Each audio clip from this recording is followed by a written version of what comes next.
The restaurant hummed with the clink of crystal glasses and the murmur of forced laughter, polite, hollow. Candles flickered on the table, casting wavering shadows over the half-eaten cake, with happy 60 seconds scrawled in looping icing.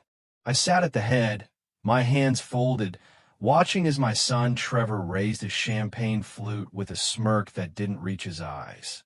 "To my father," he announced, his voice dripping with false warmth. "A man who dedicated his life to, well, let's be honest, nothing." Silence. The air turned thick, suffocating. Guests froze, forks suspended mid-bite, eyes darting between us like spectators at a car crash. My grip tightened around my wine glass, the stem threatening to snap. Across the table, Lindsay, Trevor's wife, sipped her drink, her lips curling in quiet amusement. Her diamond earrings caught the chandelier's light, glinting like knives.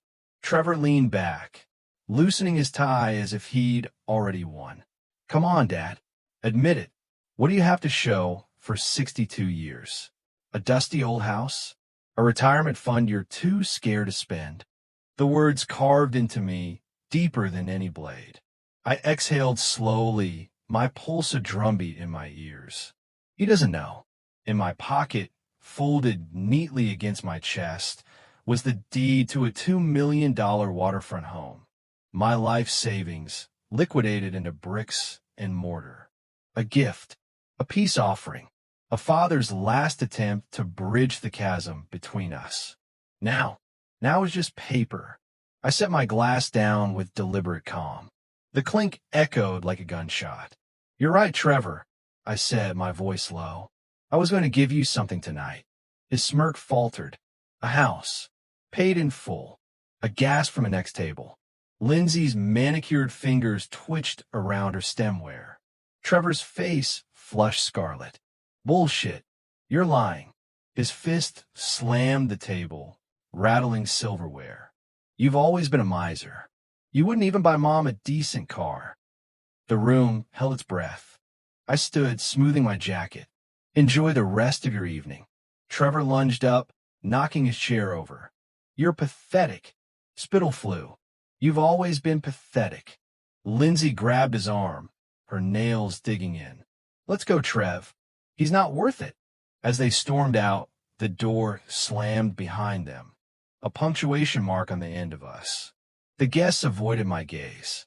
The waiter cleared plates with robotic efficiency. And I sat there, absorbing the wreckage, the ticking of the restaurant's clock, counting down the seconds until my next move. Because this wasn't the end. It was the beginning. The house was a tomb. No laughter, no voices, just the relentless tick-tock of Emily's antique clock on the mantel. I poured a whiskey, the amber liquid catching the lamplight, and opened the family album. There we were, me, Emily, and a gap-toothed Trevor at 6 years old, grinning under a summer sky. His tiny hands clutched a red balloon, his eyes alight with joy. Where did that boy go? I flipped the page. Trevor at graduation, cocky in his cap and gown. I'd worked double shifts to pay his tuition, surviving on coffee and spreadsheets while he partied. When his first startup failed, I wired him $50,000 without hesitation.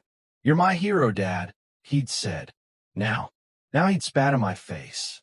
The album snapped shut. The plan. My laptop glowed in the dark.